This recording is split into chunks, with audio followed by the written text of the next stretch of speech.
If you're visiting this channel for the very first time, be sure to subscribe and turn on the notification for our weekly video uploads geared towards your spiritual growth and enlightenment.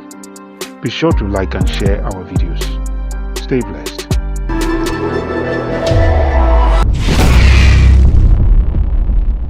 King David came to a point in his life when he was not yet king. He was a fugitive from King Saul and wanted him dead. King Saul wanted him dead. Israel was under King Saul, and Israel was David's enemy. They were searching throughout the land for David. They wanted him. And he had a group of outcasts, men of Belial, I think it says, outcasts.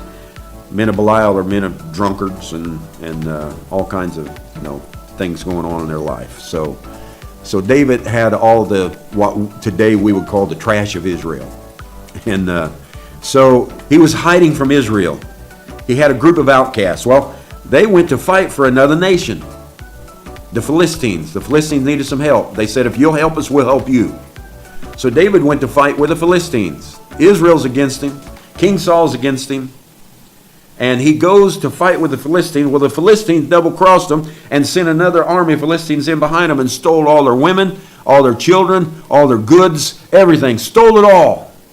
So David and his outcasts come back, and some of those that were left over said it was the Philistines. And so David has Saul, he has Israel, he has now the Philistines who he had been fighting for were against him, and then all the outcasts turned against him because they said, "They took our women and children. We thought you were more spiritual than this. We thought, how did you let this happen?" And David, every single part of David's life was presently against him.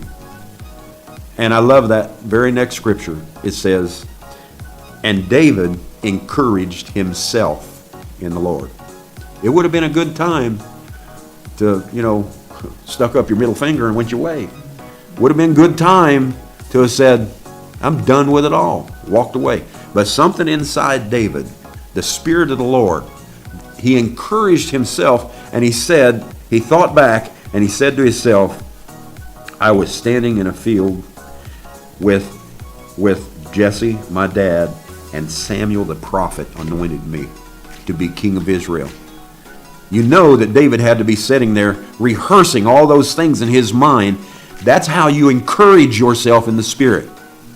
Go into those experiences that you've had and feel the experiences and feel the victories and feel the difference in your life and encourage yourself in the Spirit, because there are going to be times, just like what happened to David, when you feel like everything seems to be sorting itself out against you and you don't know which way to turn or what to do. And that's when you encourage yourself in the Spirit and say, "In every last condition that I've ever been in, I have never been forsaken.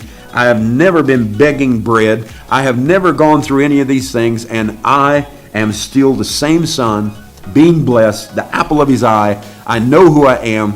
And when you encourage yourself in the Spirit, it's a regeneration. It's a regeneration of cells. It's a regeneration of the body, the soul, and the spirit. It's the total person becoming cognitive and putting on his skills again. And what did David do? He went to work and he got it all back. And it wasn't easy how he did it, but he got it all back, and David went right straight to the throne.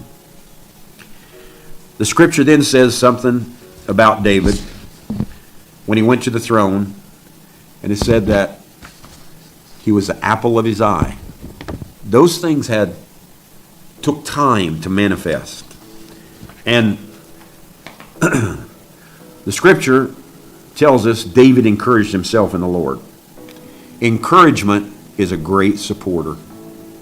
Always remember that. No one will support you like yourself. You've got to go inside and find that person that has so many victories under his belt and has overcome so many things. And even though there may be a lot of darkness and failure in between, you know those points in your life, and you encourage yourself in those points and pull yourself out of the conditions that we get into sometimes. Encouragement's a great supporter. When all the odds are against you, we know the rest of the story of David. He walked through many terrible trials and didn't make the best decisions. I mean, plenty of times David could have at least made his life a little more relaxing than it was. So he didn't make the best of decisions in some of them. However, I'm sure that many, many times David encouraged himself in the Lord.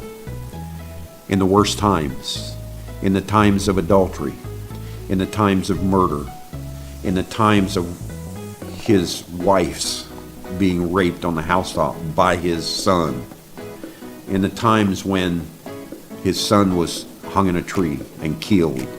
Many, many things happened to David that were very, very sorrowful and hurtful. And I promise you, that wasn't the only time that David ever went in and hunted up and began to encourage himself in the Lord. Do that for yourself. The stellar mind can do these things. Carnality and logic will work together to resolve the issues in your personal and collective life. If you'll listen to the working of the two, don't worry. Don't feel condemned over the conflict. Don't feel like, what am I to do? Don't let that take you over. Don't let it overwhelm you. Listen and then make a decision. Be an observer, listen to the carnality and listen to the logic and pay attention to it, and then ask yourself exactly how is this the best way to work in my life. And then don't worry about everybody else's life. I don't care what they're doing. I don't care what they've got set up in their lives. Don't you worry about it. You do what's best for your life and encourage yourself through your experiences. The stellar mind can do that. If you'll listen, you will come to a spiritual solution. You are a city on a hill. You have all you need to work through the issues at hand and through the experience to come to your maturity, your holistic being, your cognitive person. A person asked